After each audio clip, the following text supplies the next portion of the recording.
Performance पढ़नी है, resource management quality management पढ़ना है, टोटल क्वालिटी मैनेजमेंट पढ़ना है, ISO स्टैंडर्ड्स क्या होते हैं, NABH ये सब क्या होता है, ये सब लोगों को पढ़ना है। ठीक है, तो क्वालिटी क्या चीज़ है? क्वालिटी अगर पूछिए तो क्या है?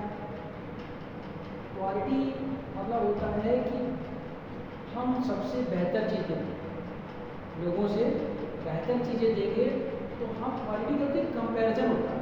क्वालिटी ये नहीं कि क्वालिटी हर एक की क्वालिटी तो होगी ही, लेकिन किसी में गुडनेस कोई जो है अच्छापन ज़्यादा होगा और किसी में अच्छापन कम होगा, तो इसको कंपेयर करने के लिए क्वालिटी की बात करते हैं। तो क्वालिटी अगर मैं हॉस्पिटल की देखनी तो उसकी क्वालिटी कितनी अच्छी तो कैसे मेजर करें? तो इसको मेजर करने के लिए वो कंपेयर करेंगे, एक हॉस्पिटल को दूसरे हॉस्पिटल के साथ कंपेयर करेंगे और कंपेयर करने के बाद बताएंगे कि इसकी क्वालिटी अच्छी है। अब क्वालिटी कैसे कंपेयर करेंगे? वर्क के टर्म में कंपेयर करेंगे, सफाई के टर्म में कंपेयर करेंगे, इफेक्टिव कितनी है वैक्सीन की उसके टर्म में कंपेयर करेंगे, टाइम कितना लगता है उसके टर्म में कंपेयर करेंगे। तो क्वालिटी देना सबसे ज़्यादा क्रिटिकल क्लियर है, सबसे कठिन चीज़, ठीक है ना? तो इसको जल्दी जल्दी नहीं दिया जा सकता, आसानी से नहीं दिया जा सकता। तो वही लिखा है quality management in hospital forms a critical pillar of effective hospital management. Critical pillar है, आसान नहीं होता क्वालिटी देना, क्योंकि आप चाहे जितना काम करो तो शादी हो गया जब कहते हैं कुछ ना कुछ कमी, हॉस्पिटल का कुछ ना कुछ तो कमी, ऐसा लोग कहा। तो ये क्वालिटी देना कि लोग ना कह पाए वो यहाँ पर, ठीक है? तो क्या चाहिए होती क्वालिटी में? सेफ होना चाहिए काम, एफिशिएंट होना चाहिए, पेशेंट सेंटर्ड केयर होनी चाहिए, वाइल ऑप्टिमाइजिंग ऑपरेशन। जब हम लोग ज़्यादा अच्छी से अच्छी ऑपरेशन कर रहे हैं, ऑपरेशन का वर्क यहाँ ऑपरेशन से अच्छे से अच्छा ऑपरेशन कर रहे हैं, तो सेफ होना चाहिए, एफिशिएंट होना चाहिए, पेशेंट सेंटर्ड होना चाहिए और कम से कम एरर होनी चाहिए, बेसिक एरर्स, और जितना भी परफॉर्मेंस है वो अच्छा से अच्छा होना चाहिए, इनहैंस ओवरऑल परफॉर्मेंस। तो in the context of hospital administration quality management integrates, उसमें क्या क्या चीज़ आती है? परफॉर्मेंस मैनेजमेंट यानी कि मॉनिटरिंग एंड इम्प्रूविंग की आउटकम्स, यानी कि मॉनिटरिंग करना, क्वालिटी कब बढ़ेगी? तो आप लगातार मॉनिटर करोगे उसको, जब मॉनिटर करोगे तभी क्वालिटी बढ़ेगी, वरना क्वालिटी मॉनिटर का निकल रहा तो डॉक्टर का सब अच्छे हैं, लेकिन आप कोई पेशेंट आया और गंदगी फैला के जा रहा तो आप सफाई करने को निगरानी रखनी पड़ेगी कि भाई एक बार ज़्यादा मना करेगा, पहले नहीं खुद साफ कर दे, ये करेगा। तो इसमें से पेशेंट ढंग से दवा ले रहा नहीं ले रहा, पेशेंट ढंग से नर्स ढंग से समय पर पहुँच रही कि नहीं पहुँच रही, समय काम हो रहा है कि नहीं हो रहा, ये सारी चीज़ें जो होती हैं वो मॉनिटरिंग की होती हैं। अगर पेशेंट ढंग से दवा नहीं लेगा, पेशेंट ढंग से नहीं लेगा, तो सीधी सी बात है कि वो रिजल्ट अच्छा नहीं आएगा और क्वालिटी गिर जाएगी हॉस्पिटल की। फिर आगे रिसोर्स मैनेजमेंट। रिसोर्स मैनेजमेंट का क्या होता है? जो पैसा है हॉस्पिटल में, जो टूल्स हैं हॉस्पिटल में, जो डॉक्टर्स हैं हॉस्पिटल में, जो एम्प्लॉइज हैं हॉस्पिटल में, सब के सब अच्छा से अच्छा रिजल्ट मशीन से रिजल्ट नहीं देंगे तो रिसोर्स का मैनेजमेंट अच्छा नहीं हो रहा है। तो मॉनिटरिंग एंड इम्प्रूविंग की आउटकम्स एंड रिसोर्स मैनेजमेंट यानी कि एफिशिएंट एलोकेशन ऑफ ह्यूमन का अच्छे तरीके से एलोकेशन होना चाहिए, आपको ये काम करना है, आपको ये काम करना है, और वो परफेक्ट तरीके से काम करेंगे। फाइनेंशियल एंड मटेरियल रिसोर्स, पैसे का भी सही तरीके से सब उपयोग होना चाहिए, प्रॉपर यूज होना चाहिए। मटेरियल जो होता है, जो मैटर है, यानी कि इंस्ट्रूमेंट से एक्सपायर हो गई उसको हटाओ, इंस्ट्रूमेंट से लाओ, कोई टूल्स खराब हो गया उसको हटाओ, अच्छा लाओ या रिपेयर कराओ, तो ये सब चीज़ों से हमें एक्सीलेंस मिलेगा, नहीं तो हमें एक्सीलेंस वर्क नहीं मिलेगा, ठीक है। तो हम लोगों ने अभी क्या क्या देखा कि एक क्वालिटी हॉस्पिटल की मेंटेन करनी होती है, पहले क्वालिटी देनी होती है, गुडविल बन जाती है, उसको कैसे बनेगी? दूसरे से कंपेयर करेगा, दूसरे से कंपेयर करेगा तो ज़्यादा क्वालिटी मिलेगा हर तरीके से। खाली ये नहीं डॉक्टर अच्छा बोलते हैं, इलाज अच्छा कर देते हैं, इतना नहीं मिलेगा तो और भी चीज़ें रहेंगी प्राइवेट हॉस्पिटल में। तो इसको कैसे करेंगे इम्प्रूव? तो कम से कम एरर करके, पेशेंट सेंटर्ड वर्क करके, है ना, इसको करके, और हम ओवरऑल परफॉर्मेंस को बढ़ा सकते हैं। इस तरह से एडमिनिस्ट्रेशन होगा, क्वालिटी मैनेजमेंट पूरी काम करेगा मिलकर, एडमिनिस्ट्रेशन और मॉनिटरिंग दोनों मिलकर के काम करेंगे। ये समझ गए ना? आगे चलते इसमें total quality management in hospital. Total quality किसे कहते हैं? जब पेशेंट निकल के जाए कुछ नहीं हुआ, आराम से गए और आराम से चले गए, तो मान के चलो टोटल क्वालिटी है। कब होगी? जब समय पे काम होगा, शिफ्ट में लोग काम करेंगे, ओवरलोड नहीं होंगे। ओवरलोड होंगे तो काम उतने अच्छे से नहीं होगा, काम पैसे मिलेंगे तो उतने अच्छे से काम नहीं होगा। ये सारी चीज़ें डिपेंड करती हैं, क्योंकि एम्प्लॉय खुश रहेगा तभी वो रिजल्ट भी अच्छा देगा। ऐसा नहीं वो नहीं देगा, हॉस्पिटल में देगा, लेकिन कहीं ना कहीं तो मन में रहते हैं यहाँ। तो comprehensive organisation wide philosophy focused on continuous improvement. लेकिन फिलॉसफी भी होनी चाहिए कि आगे क्या होगा, फिर आगे क्या होगा, फिर आगे क्या होगा, पहले से सोच करके रखना चाहिए। यानी कि कुछ भी इम्प्रूवमेंट कर रहे हैं हॉस्पिटल में तो पॉजिटिव तो सोचना चाहिए, हर काम में पॉजिटिव तो सोचना चाहिए, लेकिन निगेटिव भी सोचना चाहिए। क्यों निगेटिव? इसलिए सोचना चाहिए कि हम आगे फेस करने के तैयार रहेंगे कि हमें ये जीवन में परेशानी आ सकती है। सिर्फ पॉजिटिव सोचने से जॉब के लिए, जॉब के आगे सोचना पड़ता नहीं, ये करेंगे नहीं मिलेगा तो क्या करेंगे, एक ऑप्शन रखना चाहिए। ये नहीं कि हम इसके पीछे पढ़ें तो पढ़ें तो फिर दुख के अलावा कुछ नहीं। हम ये नहीं कहें उसमें होना चाहिए पूरी तरह से लग जाओ, लेकिन एक साइड में लेके चलना चाहिए, अगर ये नहीं हुआ तो ये काम करो, वैसे ही आप। तो comprehensive organisation wide philosophy focused on continuous improvement, लगातार इम्प्रूवमेंट करना। कुछ कमी होगी, किसी ने आया भाई बहुत लाइन लगती है, बहुत टाइम लगता है, सुनने के बाद नोट करो, काउंटर 3 है काउंटर 6 करो, कंप्यूटर की स्पीड बढ़ाओ, अब प्रिंटर धीरे धीरे खिंच चल रहा है तो प्रिंटर का टाइम लगा देगा, तो प्रिंटर की स्पीड बढ़ाओ, अच्छा प्रिंटर लो ताकि तुरंत प्रिंट आउट निकल के आ जाए। तो पेशेंट का satisfaction and involvement of staff levels, यानी कि स्टाफ भी कितने लेवल से इन्वॉल्व है वो भी इस पर डिपेंड करता है। तो total quality management shift from traditional quality assure to a productive, preventive and systematic approach. अच्छा ये बताओ आपको कि इसमें लिखा है ट्रेडिशनल क्वालिटी, क्या होगा ट्रेडिशनल क्वालिटी और मॉडर्न क्वालिटी में क्या है?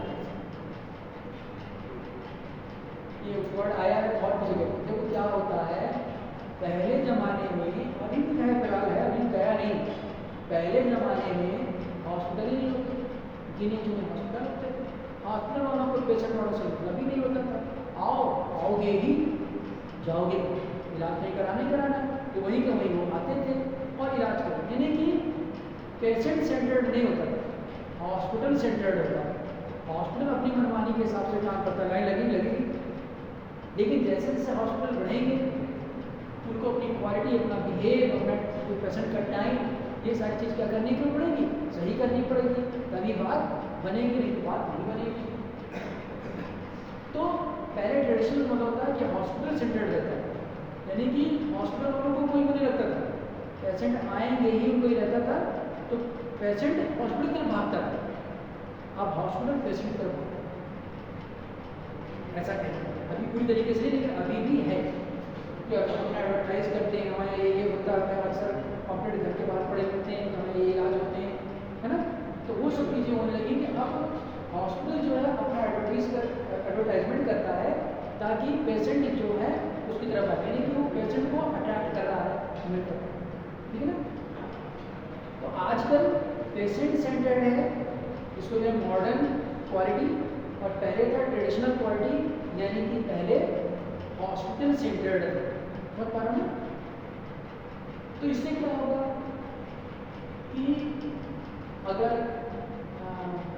जो कहा गया ट्रेडिशनल क्वालिटी से चला गया है, अब कहाँ पे प्रोडक्टिव, यानी कि पहले ज़्यादा आप प्रोडक्ट करते हैं हमारे से अच्छे से रिजल्ट जाए, है ना। प्रिवेंटिव रोकथाम रखते हैं, बीमारी परिणाम पहले था, पढ़ा रहता था, अक्सर कॉटन वगैरह पढ़ा था, भी पढ़ा था, हॉस्पिटल चले जाओ तो कहीं भी बहुत गंदगी मिल सकती है, लेकिन जरूरी नहीं, क्योंकि अब सरकारी हॉस्पिटल भी साफ सुथरे हो गए, हम गए तो नहीं, लेकिन हमारे घर के पास में एक बार गए थे तो वहाँ बिल्कुल साफ सफाई थी, लेकिन हम कल सुबह 8 बजे गए, कोई बिल्कुल नहीं थी। बात को पता पड़ा वहाँ पे 8 बजे के बाद 11-12 तक भीड़ लगी रहती है, तो लोग चले जाते हैं, तो पता ही नहीं था कि principles of TQM total quality management में क्या क्या होता है। तो पेशेंट एंड कस्टमर फोकस, यानी कि आजकल के टोटल क्वालिटी मैनेजमेंट में पेशेंट सेंटर्ड बात होगी, या कस्टमर भी कह सकते हो उसको होगी। तो प्रायोरिटी जो होगी वो पेशेंट की भी, पेशेंट की नीड भी देगी, सेटिस्फैक्शन भी दी जाएगी, है ना। कुछ जगहों पे अभी भी है ना, जैसे फातिमा हॉस्पिटल निशादगंज में, वहाँ पर सेटिस्फाइड भी करते हैं काफ़ी तक, लेकिन प्रायोरिटी देंगे ये जरूरी नहीं है, क्योंकि प्रायोरिटी मतलब होता है कि आओ जल्दी आओ हमारे पास पेशेंट आओ जल्द आ जाए, क्योंकि वहाँ पर ऑलरेडी भीड़ है।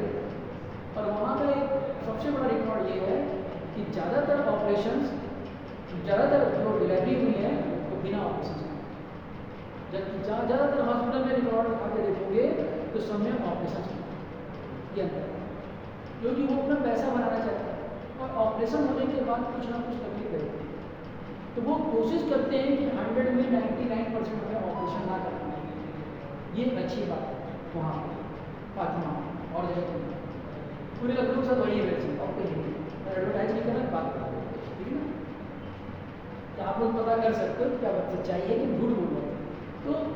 तो प्रायोरिटी दी जाएगी पेशेंट्स की नीड को, सेटिस्फैक्शन को दी जाएगी, कस्टमर को फीडबैक के थ्रू आउटकम्स लिए जाएंगे कि भाई आप सब कुछ संतुष्ट हो कि नहीं हो, रिस्पेक्टफुल केयर करी जाएगी, नहीं आओ उधर बैठ जाओ, बिल्कुल बेड वेड चाह जाएगा फिर बैठे बैठेंगे। और इन्वॉल्वमेंट ऑफ पेशेंट्स और फैमिली, और पेशेंट्स को और फैमिली को इन्वॉल्व करेंगे अपने हॉस्पिटल में, फैमिली को कम इन्वॉल्व करते हैं लेकिन पूरी तरीके से ना नहीं करते।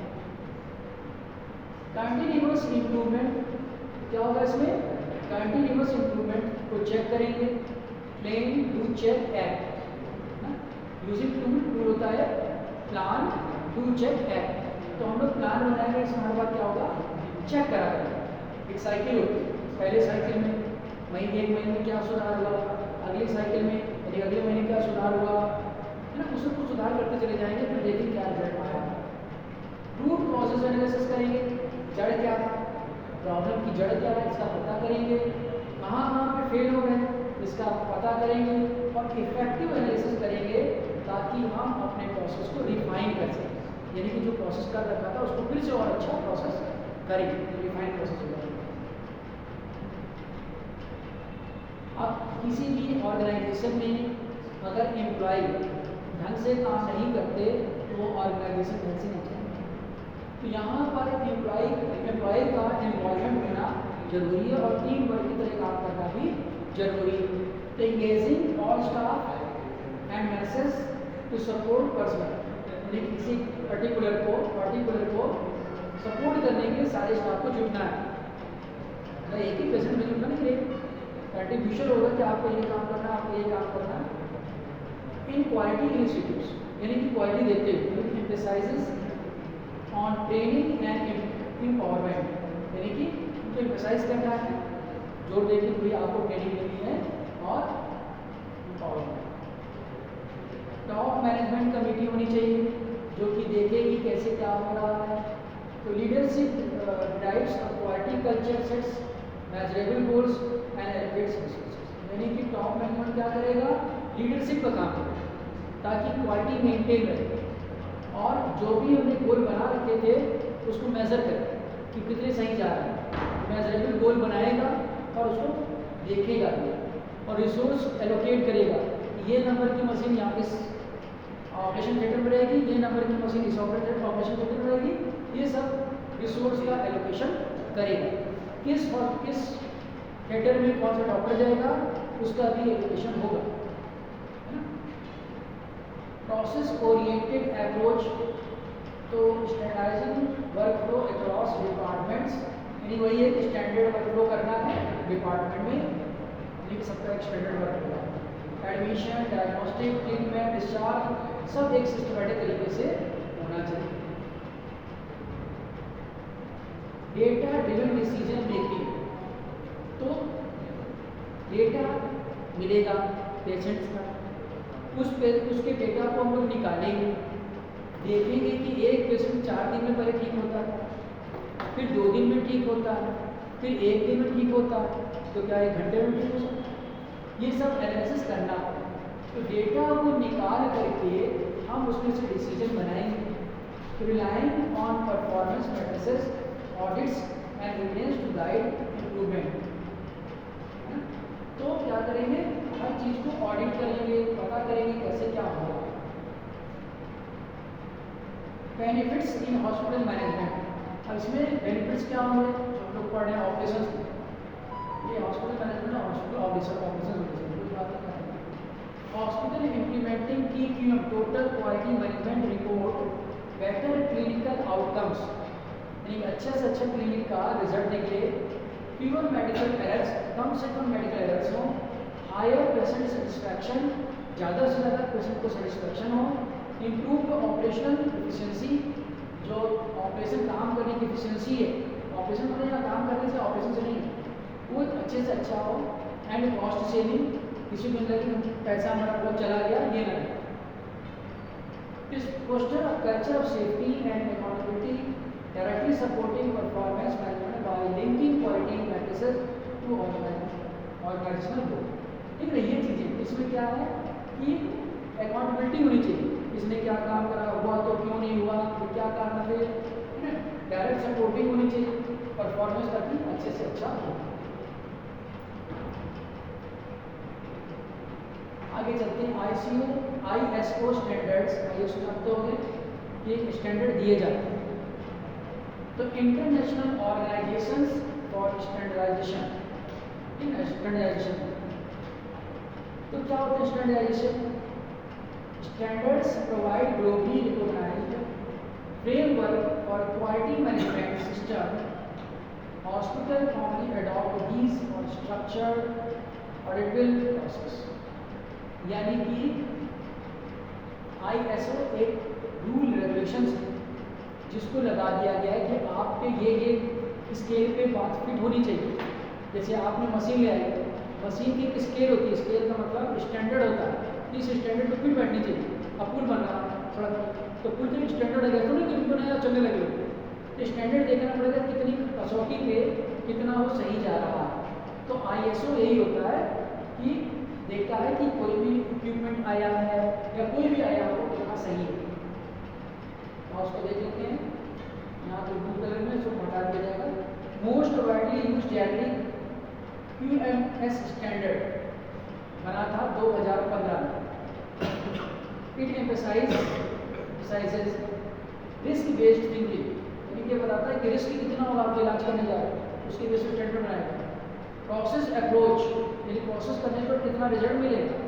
Leadership and continual improvement, leadership और कंटिन्यूअल जो है इम्प्रूवमेंट कितना है, लगातार इम्प्रूवमेंट कितना होगा। In hospital it helps standardised non clinical process, यानी कि ये भी देखेगा कि non clinical process clinical process कैसे हो रहा है। कुछ नॉन क्लिनिकल काम के होंगे वहाँ पे, जैसे मेडिसिन लेना, क्लिनिकल कोई मतलब नहीं, मेडिसिन साफ सफाई वाले जो कोई मतलब नहीं, साफ सफाई वाले एडमिनिस्ट्रेशन होगा, उससे क्लिनिक से कोई मतलब नहीं है।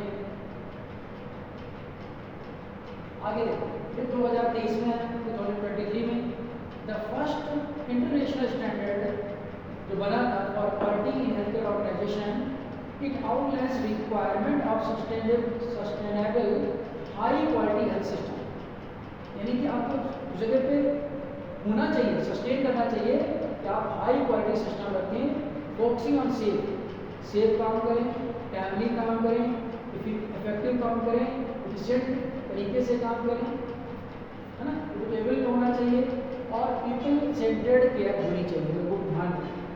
It applies to hospital of all size, जैसे चाहे हॉस्पिटल छोटा हो चाहे बड़ा हो, सबको इस रूल को फॉलो करना पड़ेगा। And promote systematic, promote systematic approach to patient safety, workforce well-being and performance measurement। तो क्या होगा इससे?